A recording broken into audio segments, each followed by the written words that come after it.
welcome to Quilt Addicts Anonymous. I'm Stephanie Sepping, and today we are starting the 2016 Block of the Month Stars in the Night. Now, if you are new to this and you haven't gotten the emails, we're going to be doing just a little bit of paper piecing to help get some perfect points without having to use templates. So you're going to want to pick up some Carol Doak foundation paper and an add-a-quarter ruler. The add-a-quarter ruler really isn't totally necessary, but it does make it a lot easier, but you definitely need the Carol Doak foundation paper. And the kits are in. We have some beautiful fabrics from Majestic Boutiques. They are absolutely stunning, and if you like the look and the colors of the sample that you have seen on the website, then you can get a kit. There are plenty more, so go ahead and order that at quiltaddictsanonymous.com. Otherwise, you can download some fabric requirements also on quiltaddictsanonymous.com. Alright, let's get started. We're going to start off with the paper piecing element because that is new if you've been following along with the Block of the Months before. It'll be new on this blog. We're going to use the Carol Doak method because that's the way I was taught and the way I'm most familiar with. Now you're going to get some printable foundation sheets along with your pattern that you can download for free at quiltaddictsanonymous.com. And you're going to want to make sure you print that at 100%. There is a square on there so you can double check to make sure it is at the right size. And for this one we could use templates, but you'd have to buy a special ruler and then your seams would have to be right on. So that's why I chose paper piecing, because I know that there are some beginners on here and this is really like sewing by numbers. And we're going to go through it step by step on the video, and there are also step-by-step photo instructions on the printable instructions that accompany this pattern. So in this one we have the numbers 1, 2, and 3, and our number 1 fabric is this blue. And so we're going to want to line that up so that it is hanging a little bit off the edge. And the way I like to do it is I kind of hold it up to the light like this with the printed side facing me and the fabric on the back. And I just want to make sure that I have fabric overhanging across all of these black lines, because then that means that I'm going to be all right when I go to sew things together. Once I'm satisfied with that, then I'm going to go ahead and put a pin on the seam line between 1 and 2. So we have piece 1 and we have piece 2, and the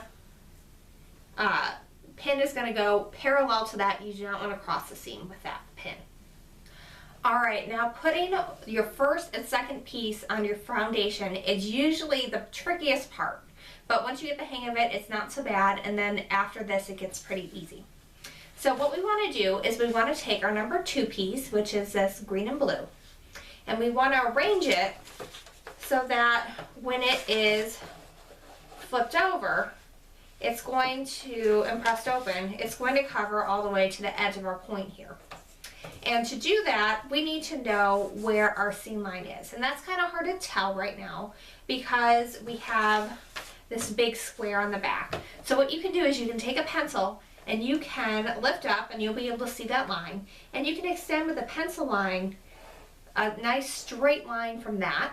So that way you are able to tell where that seam line is, and you can line the piece number 2 up accordingly. Now these are cut a little bit larger than your standard rectangles for patchwork, and that's to allow for variation when you put it together this way. So if you're a little off, it probably isn't the end of the world, but you do want to make sure you extend those lines so that way you can line it up properly, and then we're going to put it through the sewing machine. Now I've done a few things to get my sewing machine ready to paper piece. I put in an applique pressing foot so that I can really easily see the line that I'm sewing on. And I also reduced my stitch length to about 1.6. You want a little bit smaller stitch so that it holds when you rip the paper off, and it perforates it a little more and makes that job a little bit easier. Now I've got my piece 2 lined up with my lines that I drew where the seam line is, and you don't have to pin this. You can if you want, but you certainly don't have to. What I just do is I grab it with my 2 fingers and I flip it over so that now the printed side of the foundation is up, because I want to sew right on that line.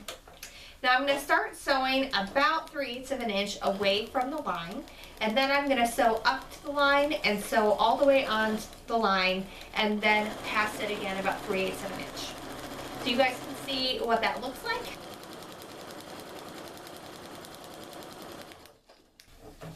So now it's all right to remove that pin we put in to hold piece 1 in place. And then you want to flip open the piece that we just sewed on, piece 2. And you want to flip it over so that you can see the printed side of the foundation. And you want to make sure that the piece 2 is going to extend at least a 1/4 inch beyond the edge of the dark solid line, because that is the end of your block, but not the end of your seam allowance. The seam allowances are not included in this block. So in this case it does, and so I can move on to the next step. If it doesn't, you're going to want to rip, and when you rip, you have 2 options. You can either get out a new foundation, which you certainly could do at this step, you've only sewn 1 seam, or you can get matte tape. And matte tape it looks like regular Scotch tape, but if you put it over the seam that you ripped, so if you say you've done like 5 seams, and it doesn't make sense to rip the whole block out. So you put a little piece of matte tape over the seam, and then you're able to iron on top of it and it won't melt. But make sure you put that tape on the printed side, not the sides the fabric is going to be on, or you're going to make a big mess. Now we have to do some trimming and some pressing to get this ready for the next step. So the first thing we need to do is get this seam allowance trimmed to a 1/4 inch seam. So what you're going to do is you're going to flip it over so that the printed side is up, and you're going to lay a postcard down along the seam line. And if you order the kit, then you get this nice little postcard along with it, so you already have that. Now we're going to fold the foundation paper over the postcard along that line, and make sure that you do not have anything that you don't want to cut on this, because you just have to start over. There's no going back at that point if you mess that up. Then you're going to take your rotary cutter or your 1/4 inch ruler, and you can use a regular 1/4 inch ruler to do this. The add a 1/4 ruler is nice because it has a little ledge in there where it just snugs up right against your postcard and your foundation paper.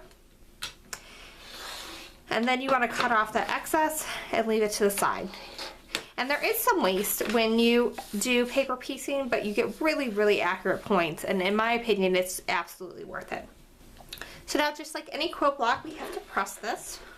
So I'm going to go ahead and put that seam open and just press that with my iron. Now we have to prep the next seam to be ready to be paper pieced, so we won't have to do any marking this time. So what I'm doing now is I am lining up the postcard along the line between piece 1 and piece 3, because we pieced 1 and 2 already, and so now we're on to piece 3. So now I'm just going to fold that, and I'm going to go ahead and bring over my add a 1/4 ruler, and so now I'm going to already have my 1/4 inch seam, because I'm going to go ahead and trim this. And now when you flip it over, it looks like if you had sewn a template, because we already have this ready to go. So in this case, I can just take my piece, lay it right on top, and you might want to hold it up to the light again, because it may be kind of hard to see on the camera, but my lines of where the block ends are right here and here, so I'm definitely more than a 1/4 inch off of that, so that's good. But you may want to hold that up to light just to make sure if it's your first time. So now I'm ready to take this over to the sewing machine and sew it together. And again, I'm just going to flip that over right like this. You don't have to pin, but you can if you want to. And I'm just going to sew right along this line until the block is done. So through the magic of editing, I have already sewn on my 3rd piece and pressed it open, and now I'm ready to trim. So I'm going to take this block over, and now I can see my printed lines.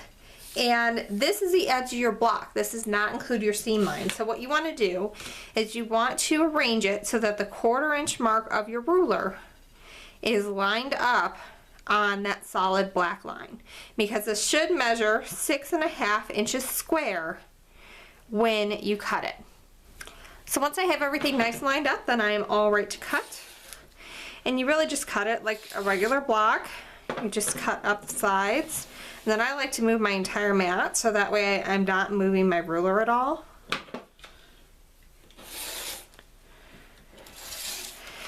And then when you're done, you have a perfect 6.5 inch block, and you didn't have to use any templates or anything to get that.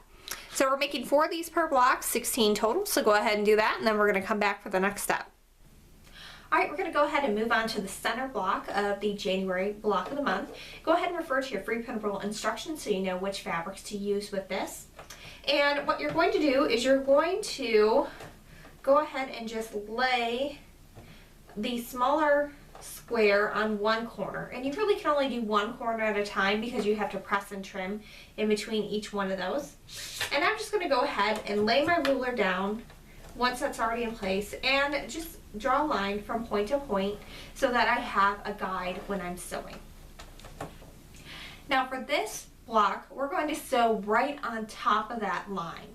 Now if you've watched the videos before, you know I do a lot of half square triangles. In that case we sew a scant quarter inch away from the line, but this is not like that. This is a different kind of block, so you want to make sure you're sewing exactly on that line. If you want to leave your applique pressing foot on to make that easier for you to see the line, then that is all right. Once you've finished sewing, go ahead and cut that down to a 1/4 inch seam allowance. You can eyeball it. You don't have to bring it over and measure it exactly. And then we're going to go ahead and press that open, and then you're going to repeat on the opposite side and then get the other 2 corners as well. Exact same process, really easy, pretty simple block. Alright, now we just have to make some half square triangles and piece those together with a big square for our final unit that goes in our January block. And if you have not done half square triangles before, I have a video tutorial which you can find on my YouTube page, and I'll link to it in this blog post as well, that you can watch. It's really detailed on how to do this. I'm going to kind of go through it quickly because if you followed along last year, you are a pro at this. So you want to draw a line from point to point on either side of your half square triangle and then arrange that right sides together with the accompanying square. Then you want to set your sewing machine to a scant 1/4 inch stitch and sew down either side of that drawn line, and then go ahead and cut the square part on the drawn line to make 2 half square triangles. Then go ahead and press those open with the seam underneath the dark side of the fabric. Then square that up to 2.5 inches square, and then your half square triangle is done.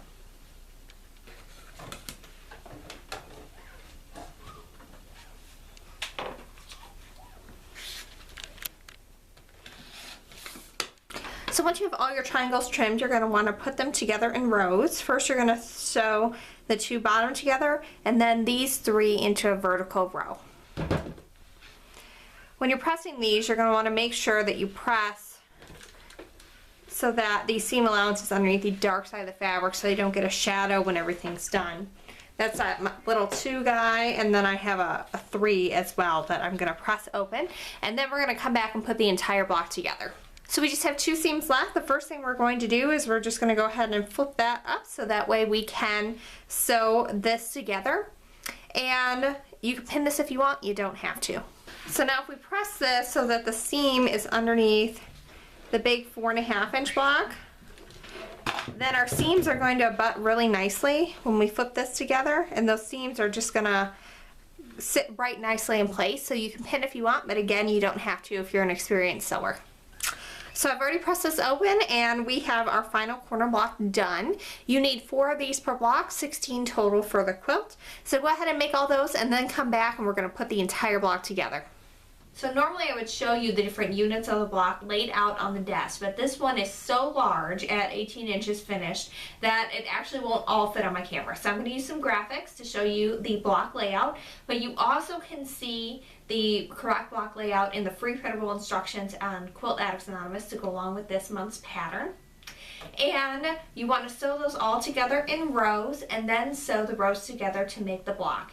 You do want to leave the paper on the back because that helps secure those bias seams throughout the year until we're finished and we're assembling the entire quilt. So when you're done, you should have 4 big blocks that look like this, and this will help be kind of the foundation and the focal point of our alternate grid layout that we're using for this year's quilt. We're getting a little different from what we've done in the past, and it really is beautiful. It really is going to look like stars twinkling in the night sky when we're all finished. Thank you for following along. Make sure you get your free printable instructions on quiltaddictsanonymous.com, and if you haven't, make sure you also sign up for email updates so that way you will get the email when the next pattern and tutorial is out. From here on out, we're going to be releasing the patterns on the first Monday of every month. So thanks for following along and happy quilting!